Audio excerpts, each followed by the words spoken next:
और अभी मैं आपको दिखाऊंगा कि क्यों यूएई से ये हमारा डील सबसे ऐतिहासिक है। इंडिया ग्लोबल एलपीजी, इंडिया पूरे दुनिया का सेकंड लार्जेस्ट इंपोर्टर है भाई एलपीजी का। फर्स्ट कौन है तो आपको मालूम होगा, एज यूजुअल चाइना। अगर आप यूएई का शेयर देखेंगे ना इंडिया के एलपीजी इंपोर्ट में तो 40% का है। बहुत ही मैसिव ये शेयर प्रदान करता है। आप देखिएगा the Netherlands is one of the India's largest trade destination in Europe. जय हिंद दोस्तों, मैं हूं भाग्यराज, आप सभी का स्वागत करता हूं जियो पॉलिटिक्स के इस नए लेक्चर में। जैसा कि आपको मालूम है कि पीएम मोदी 15 मई से लेकर 20 मई तक में 5 अलग अलग देशों की यात्रा पर हैं, जिसमें से उन्होंने यूएई, नीदरलैंड, स्वीडन, नॉर्वे और इटली, ये वो देश होने वाले हैं जिसमें मोदी जी गए हैं। आप देखेंगे यूएई में 15 तारीख को 4 घंटे बिताने के बाद ये न्यूज़ आया कि इंडिया यूएई ने एलपीजी डील अब तक का सबसे बड़ा डील किया है, जिसमें से यूएई ने कहा है कि इंडिया में वो 30 million barrel oil storage facility बनाएगा, जो कि इंडिया किसी इमरजेंसी के टाइम में यूज़ भी कर सकता है। तो ये अपने आप में बहुत ही बड़ा न्यूज़ है, क्योंकि इंडिया और यूएई का जो ट्रेड डील हुआ है, अभी मैं इसके बारे में आपको समझाऊंगा। दूसरा नंबर आपको देखेंगे नीदरलैंड भी मोदी जी गए हैं, तो क्या डेवलपमेंट हुई है, आज सारे विषयों पर बात करेंगे। देखिए, सबसे पहला नंबर पीएम मोदी है ना, जो यूएई के प्रेसिडेंट है मोहम्मद बिन सलमान, उनको थैंक्स कहा है टाइस बनाने के लिए टू न्यू हाइट्स, मतलब ये एक नई ऊंचाइयों को छुएंगे। आप देखेंगे और इस जगह पर India to have strategic petroleum stock in UAE a massive 30 million barrel. ये 30 मिलियन बैरल आप बोलेंगे ना इंडिया में स्टोरेज में क्या काम आएगा, तो ये वो है ना जो इंडिया आराम से 45 से 50 दिन, बोलने का मतलब है 2 महीना आराम से इंडिया इस एलपीजी का यूज कर सकता है, इस क्रूड ऑयल का। ये 30 मिलियन बैरल में ना सिर्फ ऑयल नहीं आ रहा है, क्रूड ऑयल है, एलपीजी है, एलएनजी है, जितने टाइप के नेचुरल गैस होते हैं सबका डील हुआ है। और अभी मैं आपको दिखाऊंगा कि क्यों यूएई से ये हमारा डील सबसे ऐतिहासिक है। आप देखेंगे आगे, तो ये जो लेटेस्ट इंडिया यूएई एग्रीमेंट हुआ है ना, ये कुछ मेजर एरिया में हुआ है। जैसे लॉन्ग टर्म ये एलपीजी सप्लाई सिक्योरिटी, मतलब अगर कुछ और युद्ध भी होता है ना तो इंडिया को ये सप्लाई हमेशा मिलते रहेगा।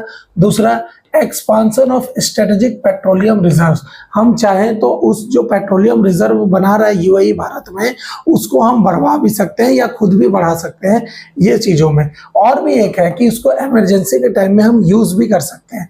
This trade agreement come out critical moment when crude oil prices are surging, मतलब ये तब काम आएगा ना जब क्रूड ऑयल बहुत ज़्यादा सर्ज हो रहा है। सर्ज का मतलब है कभी बढ़ रहा है, कभी बहुत ज़्यादा बढ़ जा रहा है। हरमुज शिपिंग रूट्स डिसरप्शन, हरमुज में आप देख ही रहे हैं स्टेट ऑफ हरमुज में क्या चल रहा है, बार बार शिप को उड़ा दिया जा रहा है। तीसरा number, global LPG supplies remain tight, अगर एलपीजी सप्लाई नहीं हो रहा है ग्लोबल में तब उस जगह पर यह काम आएगा। और चौथा number, Asian economy are competing for securing energy access, मतलब जो एशिया की एनर्जी है उसको एक्सेस प्रदान करेगा ये पूरा ऑयल स्ट्रेटेजिक रिजर्व, ठीक है ना। आप देखेंगे और इस जगह पर इंडिया ना क्यों डिपेंड करता है। अभी अगर मैं एलपीजी का बात करूं, इंडिया ग्लोबल एलपीजी, इंडिया पूरे दुनिया का सेकंड लार्जेस्ट इंपोर्टर है भाई एलपीजी का। फर्स्ट कौन है तो आपको मालूम होगा, एज यूजुअल चाइना है जो सबसे ज़्यादा एलपीजी का इंपोर्ट करता है, ठीक है। दूसरा number, share of LPG demand met via imports, तो हम कितना शेयर करते हैं भाई, 60% शेयर हम इंपोर्ट के माध्यम से करते हैं, मतलब हम मंगाते हैं, हम खरीदते हैं, बेचते नहीं है, ध्यान रखिएगा। उसके बाद, share of LPG import from the middle east से हम 90% एलपीजी लेते हैं, और वही मिडिल ईस्ट में अभी क्राइसिस चल रहा है। तो आप बोलेंगे कि सर ये तो दिक्कत हो गया, फॉरेन पॉलिसी रुक गया, ऐसा बात नहीं है। ये इसीलिए लिस्ट दिखा रहा हूँ मैं, ताकि आपको ये समझ आए कि ये चीज़ें मिडिल ईस्ट से, जिस जगह से हम 90% अगर डिपेंडेंसी में है ना, अगर वहाँ थोड़ा भी क्राइसिस होता है तो उसका डायरेक्ट इनडायरेक्ट इम्पैक्ट हमारे ऊपर पड़ता है, ठीक है ना। और सिर्फ अगर आप यूएई का शेयर देखेंगे ना इंडिया के एलपीजी इंपोर्ट में तो 40% का है। बहुत ही मैसिव ये शेयर प्रदान करता है। अगर इससे हमारा डील हो गया ना, मतलब हमको एटलीस्ट 2 महीने का राहत मिल जाएगा, तो ये इसलिए इम्पोर्टेंट है। इंडिया की एलपीजी रिजर्व कवरेज कितना है तो 45 दिन का है, जो कि और बढ़ जाएगा। ठीक है ना, ये चीज आपको मालूम होना चाहिए। और आज की दूसरी सबसे न्यूज है कि पीएम मोदी ना नीदरलैंड में भी है। पीएम मोदी ने अभी मुलाकात की है नीदरलैंड के किंग विलियम अलेक्जेंडर से और क्वीन मैक्सिमा ऑफ नीदरलैंड से मुलाकात की है। आप देखेंगे 5 नेशन विजिट है। आप बोलेंगे नीदरलैंड जाने का क्या जरूरत है, नीदरलैंड कौन सा बड़ा देश है, इसीलिए मैंने ये आर्टिकल लगाया है।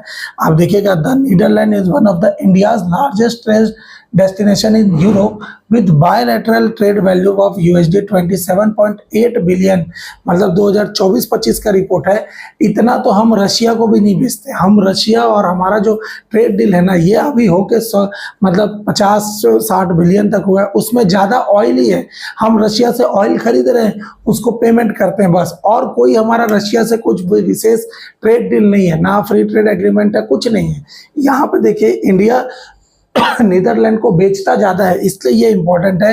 It is also India 4th largest investor with cumulative foreign direct investment. मतलब FDI में 4th लार्जेस्ट है। सबसे पहला तो आपको मालूम ही है सिंगापुर है। तो ऐसा देखेंगे ना, कितना 55.6 बिलियन US डॉलर ये क्या करता है, फॉरेन डायरेक्ट रिजर्व करता है। और इंडिया के साथ अगर देखेंगे ना, तो ये हमारा बहुत काम करता है, जैसे टेक्नोलॉजी में, स्ट्रेटेजिक सेक्टर में, इनोवेशन में, डिफेंस, सिक्योरिटी, सेमीकंडक्टर्स, ये सबसे बड़ा चीज़ है, रिन्यूएबल एनर्जी, एजुकेशन, इस सब में ना क्या किया है, नीदरलैंड हमारा बहुत सहयोग करता है। तो नीदरलैंड के बाद PM मोदी जाएंगे स्वीडन, तो उसके बारे में अगर कोई जानकारी होगा तो मैं उसके साथ शेयर जरूर करूंगा। ये वीडियो आपको बताने का इसलिए है क्योंकि UAE के साथ जो टाइज हुआ है ना, ये हमको लॉन्ग टाइम बेनिफिट देने वाला है। ठीक है ना, तो आशा करता हूँ आपको वीडियो पसंद आया होगा। ऐसे ही इंटरेस्टिंग खबरों के लिए मेरे चैनल से जुड़े रहिए और मेरे चैनल को लाइक कर दीजिएगा, सब्सक्राइब भी कर दीजिएगा और अपने दोस्तों में शेयर भी कर दीजिएगा। Thank you so much. जय हिंद।